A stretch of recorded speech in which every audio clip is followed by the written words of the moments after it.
नमस्कार दोस्तों, लंबे समय से वर्ग 3 चयन परीक्षा के रिजल्ट का इंतजार कर रहे अभ्यर्थियों का इंतजार अब यहां पे समाप्त होने वाला है। जी हां दोस्तों, ईएसबी की तरफ से रिजल्ट को लेकर के एक पक्की खबर यहां पे अभ्यर्थियों को दे दी गई है।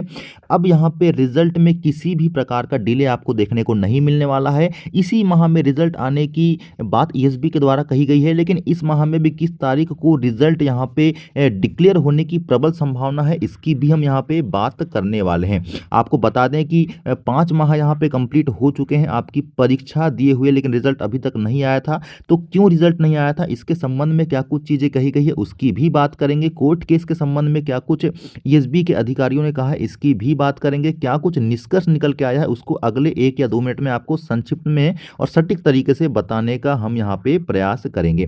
देखिए दोस्तों, सबसे पहले तो आपको बता देना चाहता हूँ कि आपके 7.7 कंडिका को लेकर के जो लिंक ओपन हुई थी 11 फरवरी तक, उसके बाद कम से कम 8 या 10 दिन का समय ईएसबी को ज़रूर चाहिए था। इसके संबंध में हमने इसके पहले भी वीडियोस में बात की है, मतलब 20 के बाद रिजल्ट आने की हमने बात की है, लेकिन रिजल्ट को लेकर के इस प्रकार की क्लैरिटी हमने पहले भी नहीं दी थी। लेकिन अब आपको सटीक तरीके से बताएंगे कि आखिर रिजल्ट कब आने वाला है। अभी 18 फरवरी को जो हमारे कुछ अभ्यर्थी जिनके संपर्क में हम थे, जब वो ईएसबी गए तो वहाँ के जो चेयरमैन साहब हैं, अधिकारी हैं, उनके द्वारा जो बातें कही गई है रिजल्ट के संबंध में बिल्कुल पॉजिटिव थी, और रिजल्ट कब आएगा उनको लेकर के भी उन्होंने हिंट दे दिया है। तो वो जो बातें आपकी महत्वपूर्ण बिंदु थे, उनको हम यहाँ पे संक्षिप्त में और बारी बारी से बताएंगे। सबसे पहले तो रिजल्ट को लेकर के डीपीआई की तरफ से उन्होंने पहला पॉइंट कहा कि हरी झंडी मिल चुकी है, किसी प्रकार की कोई रोक यहाँ पे डीपीआई की तरफ से नहीं है, और ये बात हमने इसके पहले भी आपको वीडियो में कहा था। अब दूसरी जो महत्वपूर्ण बात थी कि रिजल्ट किस वजह से अभी तक डिले हुआ था, तो कोर्ट केस की वजह से ही रिजल्ट अभी तक डिले आपको देखने को मिला था, ये उनका स्पष्ट कहना था।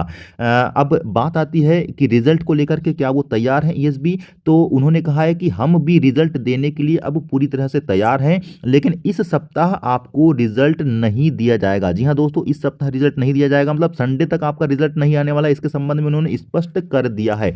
तो आपका जो रिजल्ट है वो अब अगले सप्ताह दिया जाएगा। जी हाँ दोस्तों, अभी अंतिम रूप देना बाकी है रिजल्ट को, ये बात उन्होंने कही, लेकिन आपका रिजल्ट अगले सप्ताह हम जारी करने वाले हैं। अब अगले सप्ताह में भी कौन सी डेट में जारी करेंगे, इसको लेकर के आगे हम बात करते हैं। तो चौथे पॉइंट में उन्होंने कहा कि आपके रिजल्ट को मार्च तक नहीं खींचा जाएगा। अभ्यर्थियों ने कहा कि क्या रिजल्ट मार्च में आएगा, तो उन्होंने कहा कि रिजल्ट को मार्च तक नहीं खींचा जाएगा। एनी हाउ आपका रिजल्ट आपके सोमवार यानी कि जो 23 फरवरी है, उस 23 फरवरी के बाद कभी भी जारी किया जा सकता है। तो अब 23 फरवरी से लेकर के 28 फरवरी तक काफ़ी सारे दिन होते हैं, तो इस डेट में भी कब जारी होने की यहाँ पे संभावना है, इस पर हम बात करेंगे। मतलब 28 के पहले तो आपका जारी कर ही दिया जाएगा, इस पर उन्होंने अपनी सहमति बता दी है। अब अभ्यर्थियों के मन में एक डाउट और आ गया था कि सर अगर और कोर्ट केस हो जाए तो क्या यहाँ पे रिजल्ट और डिले होगा, तो उन्होंने कहा है कि अगर अब कोई भी कोर्ट केस होता है तो ऐसी स्थिति में भी रिजल्ट आपका नहीं रोका जाएगा। उन्होंने कहा है कि जो या जिसके द्वारा केस किया गया है या किया जाएगा, उसके रिजल्ट को ही हम विथहेल्ड करेंगे, और बाकी का जो रिजल्ट है वो घोषित कर दिया जाएगा। अब रिजल्ट रोकने को लेकर के उन्होंने साफ मना किया है। अब बात आती है कि सटीक तरीके से कि रिजल्ट आखिर आपका किस डेट में जारी हो सकता है। तो देखिए, रिजल्ट में किसी प्रकार की पेंडेंसी अब यहाँ पे नहीं है, तो आपका रिजल्ट सोमवार या मंगलवार, जी हाँ दोस्तों, 23 या 24 तारीख को जारी होने की प्रबल संभावना है। रिजल्ट को लेकर के अब डेट को आगे नहीं बढ़ाया जाएगा, 23 या 24 बिल्कुल आप ध्यान रखेंगे, इस डेट में रिजल्ट जारी होने की प्रबल संभावना अब यहाँ पे दिखाई दे रही है। आगे जो भी अपडेट होगी दोस्तों, इसके अलावा भी अन्य चीज़ों को लेकर के उसको भी लाने का प्रयास करेंगे। तब तक के लिए नमस्कार।